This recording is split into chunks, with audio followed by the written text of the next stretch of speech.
that are used and the tropes that repeat themselves on campuses around the world in this lethal narrative, and as part of what Dr. Landis calls the cognitive war against Israel.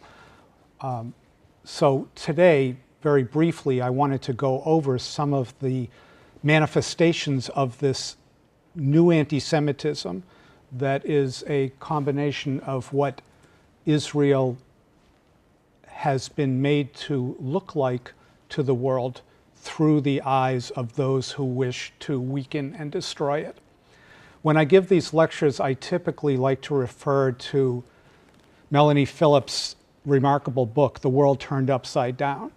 And in it, she describes in her own Britain how the culture of multiculturalism and the giving up of Western values in the name of radical Islam and the reversing of the aggressor and the victim, so that in the case of Israel, when she talks about that, Israel, who has been a victim for 63 years, is mostly perceived as the neighborhood bully and the aggressor and the world's main impediment to world peace.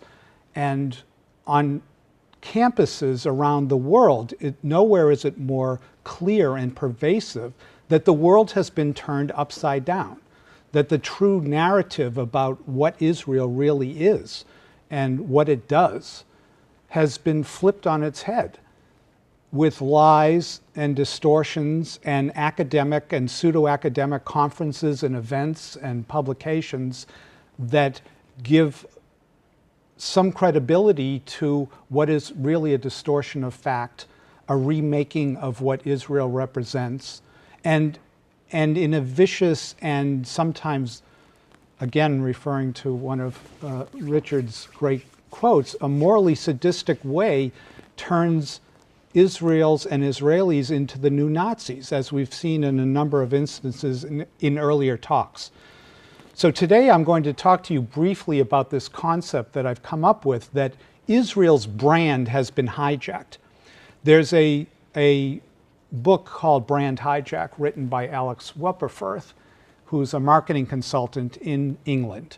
And he talks about brand hijacking. A brand hijack takes place when the consumers of a brand, such as Apple computers, Doc Marten boots, Harley Davidson's, Mattel dolls, Barbie dolls, when the consumers of a brand love the brand so much that they take over the marketing of it. This is something that companies love, because when your consumers love your product, they go out in the world and tell everybody and all of their friends, buy this product, use this product because it's a great thing and I like it. And we tend to believe what our friends tell us about a product more than we believe about what the marketers of that product tell us. So brand hijacking can be a positive thing. But brand hijacking also occurs when the enemies or competitors of a brand take over the narrative or the marketing or the description of the brand. And in the case of Israel, the world's perception of Israel largely has been formed through the narratives of the enemies of Israel, of those who wish to paint a picture of what Israel is in their minds: the main impediment to world peace, a racist regime, an apartheid state, the oppressor of the poor, helpless, perennially victimized Palestinians, the stealer of Arab land. All of those are historically and factually untrue. And it's very easy to demonstrate they're untrue if you're willing to listen to it. But the enemies, the brand hijackers of Israel, have been so successful in perpetrating this narrative, this lethal narrative, that they have been accepted as if they were speaking truth. So I wanted to show you through some imagery how this brand hijacking has taken place in the context of academia on college campuses. And this is driven not only by Muslim student groups and Students for Justice in Palestine and other student organizations, but by faculty who help promote and co-sponsor these activities, who include parts of these lethal narratives in their teaching and programmatic activities,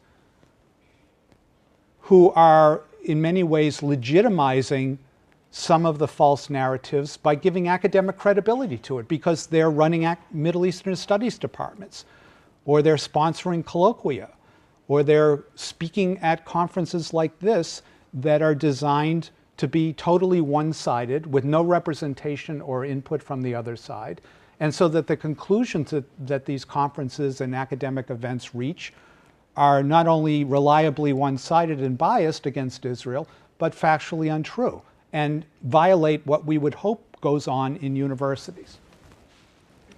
This poster is from an Israel Apartheid Week at a Canadian university. And I think the imagery depicts very concisely what has happened to the image of Israel. And it encapsulates many of the motifs and themes that pervade not only the Al-Dura narrative in the world press and in the public imagination, but specifically on university campuses, and particularly about the Israel Apartheid Week. The fact that you can have something on 240 campuses every year calling Israel an apartheid state when no apartheid exists there, and can do it without being embarrassed, and are not only doing it, but are happy you're doing it and publicly are doing it, tells you something about the world's ability to absorb and believe this false narrative about Israel. Israel is depicted in this poster, as it usually is, as a subhuman, mechanical, militaristic, sadistic murderer of innocent Arabs, here depicted by a child holding a teddy bear. This is the blood libel. This is the medieval blood libel resurrected, so that instead of Jews in Europe killing Christian children for the blood for matzahs, now Jews in Israel are killing Arab children for not only for their blood, but for mere sport, or as part of their Nazi-like behavior. So this idea that the Jew in Israel, or the Israeli, is not a human thing, it's a mechanical thing, and it's a sadistic thing, and that the Arabs are inherently innocent of anything, and that they're living in some kind of a concentration-like prison, perpetrating this idea that the Jews have become the Nazis themselves, who are now imprisoning the poor, defenseless, and innocent Arab children, only to kill them for no apparent reason other than the fact that they're inconvenient for the Jewish cause. There's another British guy who runs a marketing firm, Simon Anholt, who does a nation brand index on a regular basis. What he does is he does a questionnaire with thousands of respondents, and he has them measure their attitudes about different countries based on whether they would like to live there, what's their perception of them, and so forth. Why do they do that? Because nations do branding in the same way that companies do, and for the same reason. They want tourists to come to see them, they want businesses to develop there, and they want themselves to be looked at as something favorable. Well, he does this survey, and where do you think Israel ends up on his list? At the bottom of the list. And this is a list that has North Korea and Yemen and China, and countries where human rights abuses, lack of transparency in the legal system and in the press are paramount. How does Israel drop to the bottom of a list like that? Here's another study that just came out this year. Look, views of different countries. Look at the mainly negative views of Israel. It's the fourth from the bottom, above North Korea, Pakistan, and Iran. What's going on here? How does this happen? It can't be based on the reality of what Israel is, with more venture capital firms than any country on earth except America, with a transparent government, a free press, and with human rights privileges given to its Arab and non-Jewish citizens in a way that they would enjoy in no other surrounding country. A thriving Western-like democracy with a standard of living and values that are shared by us and most civilized countries on earth. Yet it's coming down at the bottom barely above countries with despotic regimes that give nothing to their populaces. And this trend is dipping and getting worse. What's happening here? How does this happen?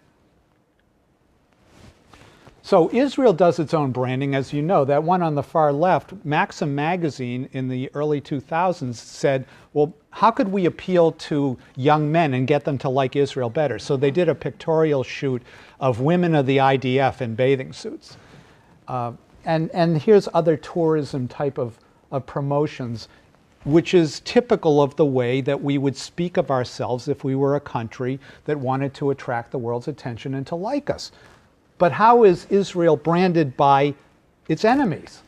This is the image of Israel that's reflected in the brand survey that is done, because they asked the respondent. So the last slide thing, if you can see the map, I would like to refer to it later on. Okay.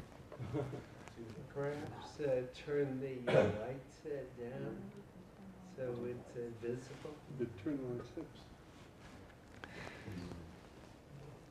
So here are images, including one on a college campus with the beloved Norman Finkelstein coming. But again, the image of the Palestinian throwing a rock at a tank, it's the exact same image that we saw in the Apartheid Week poster. Why? Because it's a poor, defenseless, and seemingly innocent Arab youth up against the mighty, imperialistic, sadistic, militaristic, non-personal might of Israel. The posters on the left was, again, resurrecting this blood libel, where a group said, why should we be spending $35 billion on Israel over 10 years when all they want to do is kill Arab children?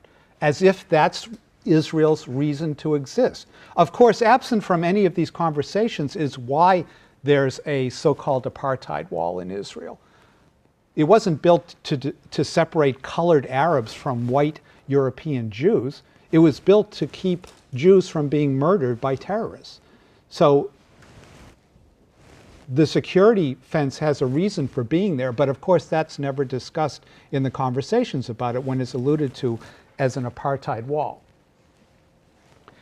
Irwin Cotler, who some of you may know, a member of parliament in Canada, and a great human being and human rights advocate, made an observation that I thought was very telling, that the greatest condemnation or accusation you could make in the 20th century was to condemn somebody as being a racist. And he said, and where is racism most defined and most accused of being in existence in the 20th century? In Nazism and in apartheid. Well, isn't it interesting that those two labels are promiscuously assigned to Israel now? A Nazi apartheid regime. And this moral sadism of calling Israelis Nazis, where many of Israelis are themselves children of the Holocaust, but are now accusing of being themselves Nazi, is not only historically inaccurate and grossly overstated, but in a way morally depraved. I think Richard had referred earlier to Martin Kramer. He did a very interesting book, Ivory Towers in the Sand, in which he evaluates Middle Eastern studies departments, where he says they are populated by what he called tenured incompetence.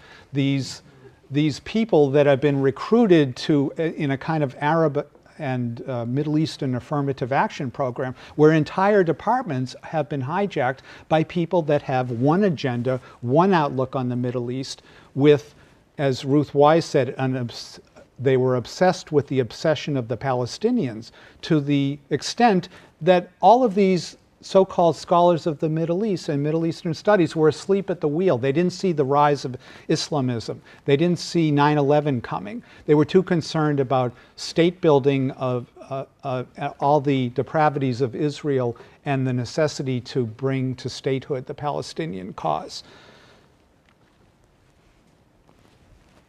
This idea of social justice is also something, and I was talking about this with Leonard this morning because Brandeis University has social justice as part of its institutional mission. But the idea of social justice as it relates to the Palestinian cause has been perverted in a way so that Palestinians and pro-Palestinians are able to recruit students by saying that helping the Palestinians achieve justice, getting them statehood, is something that necessitates and justifies the elimination of Israel, if that is what's necessary. The danger of this idea of social justice, as Richard has told me before, that it's a zero-sum game. That social justice doesn't mean that the Palestinians and the Israelis get justice. Social justice, like the Occupy movement, means that the victim gets justice, and the victim gets justice by replacing or displacing the victimizer, in this case Israel. So social justice for the Palestinian cause and those who support it and seek it means that they're striving towards the extirpation of Israel with a Palestinian Islamic state in its place. Not two states living side by side in peace, a Palestinian state. The fate of the Jewish state is irrelevant. And in fact, the idea that the Jews are the new Nazis makes their extermination even more tolerable. That's the danger of this narrative. That's why this is a lethal narrative. Because if you excuse the vagaries and pathologies of the Arab world in attacking Israel because you say, well, Israel stole the land anyway. Israel has no moral right to exist because it shouldn't be there in the first place. And now it's behaving just like the Nazis. It's committing genocide on the Palestinians. If you believe all those things and you embrace them, you are opening the way for the world to again stand still as the Jewish state or Jews are murdered in the name here of social justice. That's the danger of this seemingly benign movement, this seemingly benign thing. When college students see these lectures and they see the word social justice, who wouldn't get behind that? Why wouldn't you think that's a good thing? But it's become part of the trope and the narrative. How are we doing on time? 10 minutes left for the whole session. So we should probably wrap up. Yeah.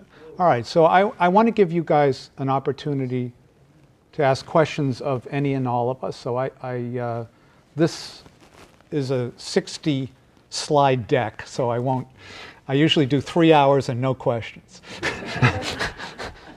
But thank you for coming, and we're going to open the floor to any questions that you would have.